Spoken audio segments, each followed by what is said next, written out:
السلام علیکم دوستو، میں ہوں محمد علی اور آپ دیکھ رہے ہیں محمد علی آفیشیل چینل۔ تو دوستو آج ہم آپ کو بتائیں گے مرغیوں کے بارے میں۔ تو دوستو یہ جو آج آپ کو گولڈن مصری مرغیاں نظر آ رہی ہیں، ان کے بارے میں آج آپ کو تھوڑی بہت انفارمیشن دیتے ہیں۔ لوگ تو کہتے ہیں یار اس میں بہت زیادہ پروفٹ ہے، ٹھیک ہے آپ بس ایک بار شروع کریں آپ کو اتنا باجے گا۔ آپ کو بالکل اس ویڈیو میں حقیقت پہ مبنی آپ کو ہم بتائیں گے، ٹھیک ہے۔ تو اس کے لیے آپ ہماری ویڈیو کے ساتھ جڑے رہیے۔ تو دوستو بات کروں گا آج گولڈن مصریوں کے بارے میں کہ آپ کو اس میں کتنا سارا پروفٹ بچ سکتا ہے۔ تو دوستو بزنس شروع کرنے سے پہلے آپ کو کسی بھی بزنس کے متعلق مکمل انفارمیشن ہونی چاہیے۔ اگر آپ نے ان مرغیوں کا بزنس شروع کرنا ہے تو ان کا بزنس شروع کرنے کے لیے آپ کو مثال کے طور پر اگر آپ نے 100 مرغی رکھنی ہے تو اس کے لیے آپ کو جگہ ٹھیک ہے درکار ہونی چاہیے، آپ کے پاس انویسٹمنٹ ہونی چاہیے، آپ کے پاس ان کے لیے میڈیسن کے لیے پیسہ ٹھیک ہے ہونا چاہیے۔ مثال کے طور پر 2 چیزیں مین ہیں، ایک آپ کے پاس انویسٹمنٹ ہونی چاہیے، دوسری آپ کے پاس جگہ ہونی چاہیے، اور تیسری جو میں کہتا ہوں وہ آپ میں کامن سینس ہونی چاہیے، ٹھیک ہے۔ تو اگر آپ نے اس بزنس کے بارے میں سنا ہے کہ اس میں بہت زیادہ منافع ہے تو میں آپ کو یہ کہوں گا جہاں پہ منافع ہے وہاں پہ نقصان بھی ہوتا ہے۔ تو یہاں پہ اگر منافع زیادہ ہے تو یہاں پہ نقصان بھی زیادہ ہوتا ہے۔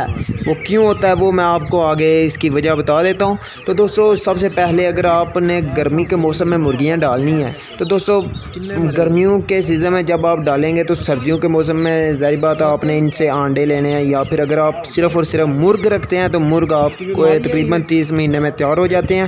فیڈ وغیرہ انہیں ڈالیں، اور اس کے ساتھ اگر آپ وہ بازار میں جائیں تو مکس دانہ ملتا ہے وہ بھی آپ ڈال سکتے ہیں۔ تو دوستو اگر آپ اس کو ڈالتے ہیں فیڈ کے ساتھ مکس دانہ، ٹھیک ہے، اس کے لیے آپ کا خرچہ کتنا آئے گا، اور اگر آپ ایک محسوس حد تک مثال کے طور پر رکھتے ہیں ان کے لیے ایک خرچہ رکھتے ہیں کہ اتنا اگر نقصان ہو جائے تو میں اس کے لیے اتنی انویسٹمنٹ رکھتا ہوں، تو دوستو وہ آپ کو کتنی چاہیے۔ تو اس سے پہلے میں آپ کو اپنی بات پوری کر دوں کہ اگر آپ گرمیوں کے سیزن میں مرغیاں ڈال رہے ہیں تو آپ کو کم سے کم 4 مہینے کا بجٹ رکھنا چاہیے، اور 4 مہینے کے لیے اگر آپ نے اپنی کسی جگہ پہ رکھنی ہے تو ویل اینڈ گڈ۔ اگر آپ نے کسی دوست سے کسی رشتہ دار سے ادھار جگہ لینی ہے، مثال کے طور پر کوئی مرغی ہن ہے، ٹھیک ہے، اگر آپ نے وہاں پہ رکھنا ہے تو پھر آپ کو اس کا پے جو ہوتی ہے رینٹ ہوتا ہے، رینٹ آپ نے اسے پے کرنا ہے۔ اگر آپ ویسے رینٹ پہ کسی کے ساتھ بھی جائیں تو پھر وہ آپ کی مرضی ہے، لیکن میں آپ کو جو بتا رہا ہوں وہ یہ ہے کہ اگر آپ اس دماغ کے ساتھ اس بزنس میں آنا چاہتے ہیں کہ اس میں پروفٹ ہی پروفٹ ہے تو میں یہاں سے پروفٹ حاصل کروں گا، تو دوستو پروفٹ کو دیکھنے کی بجائے آپ یہ دیکھیں کہ کیا آپ کا شوق ہے اس کام میں۔ اگر آپ کا دل مانتا ہے، شوق ہے، اگر آپ ان کو وقت دے سکتے ہیں تو پھر آپ ان کا کاروبار کریں، ٹھیک ہے۔ مثال کے طور پر اگر آپ کم سے کم 100 مرغی ڈال دیتے ہیں، ٹھیک ہے، 100 مرغی آتی ہے، ٹھیک ہے، 2-3 دن کے بعد اگر خدا نخواستہ اس میں سے ایک جانور بیمار نکل آتا ہے، آپ کو تو معلوم ہی نہیں، آپ نے صرف انویسٹمنٹ کی تو آپ نے کام شروع کر لیا، نہیں میرے دوست۔ اگر آپ کو جب وہ مرغی بیمار ملے گی، مثال کے طور پر یہ تھوڑا بہت پہلے تجربہ ہونا چاہیے، بندے کو دیکھ کے پتہ لگ جانا چاہیے کہ میری مرغی یہ جو ہے یہ بیمار ہے، ٹھیک ہے، تو میں اسے فوراً علیحدہ کر دوں۔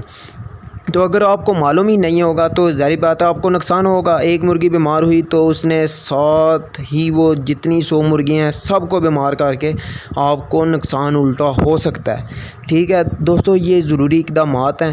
اس سے پہلے اگر آپ نے کاروبار کرنا ہے آپ تھوڑی بہت انفارمیشن لے لیں، تھوڑا بہت کسی کے پاس وقت گزار آپ کو معلوم ہو جائے گا۔ تو دوستو یہ تھیں ضروری اقدامات۔ تو اگلی ویڈیو میں آپ کو بتا دوں گا کہ جو مرغیاں رکھنی ہیں ان کے لیے کتنی جگہ درکار ہونی چاہیے اور کتنی انویسٹمنٹ میں کتنی مرغیاں آ سکتی ہیں، کیونکہ مختلف شہروں میں مختلف فارم بنے ہوتے ہیں۔ اگر اگر بڑے شہر سے دور فارم ہے تو ظاہری بات ہے وہاں پہ جو آپ کا ریٹ ہوگا وہ زیادہ ہوگا. اگر آپ بڑے شہر میں ہیں تو وہاں پہ ظاہری بات ہے فارم زیادہ ہوں گے, تو جب فارم زیادہ ہیں تو وہاں پہ مرغی کا ریٹ جو ہے وہ لو ہوگا, کیونکہ آپ نے ہول سیل پہ لینا ہے. تو ہول سیل جو ہے وہ مختلف شہروں میں مختلف ہوتا ہے. تو پاکستان ہے, پاکستان میں سب کچھ چلتا ہے. تو میں انشاءاللہ اگلی ویڈیو میں آپ کو سب کچھ بتاؤں گا, لیکن اس میں نے آپ کو یہ دو چیزیں بتائی ہیں, ٹھیک ہے. پہلے آپ اس کے بارے میں انفارمیشن لیں. انفارمیشن لے کر آپ کے پاس جگہ ہونی چاہیے اور انویسٹمنٹ ہونی چاہیے, اور انویسٹمنٹ جتنی آپ کی مطلب خرچ ہو اس سے آدھی آپ کے پاس سیو ہو. تو انشاءاللہ اگلی ویڈیو میں ملتے ہیں, تب تک اللہ حافظ.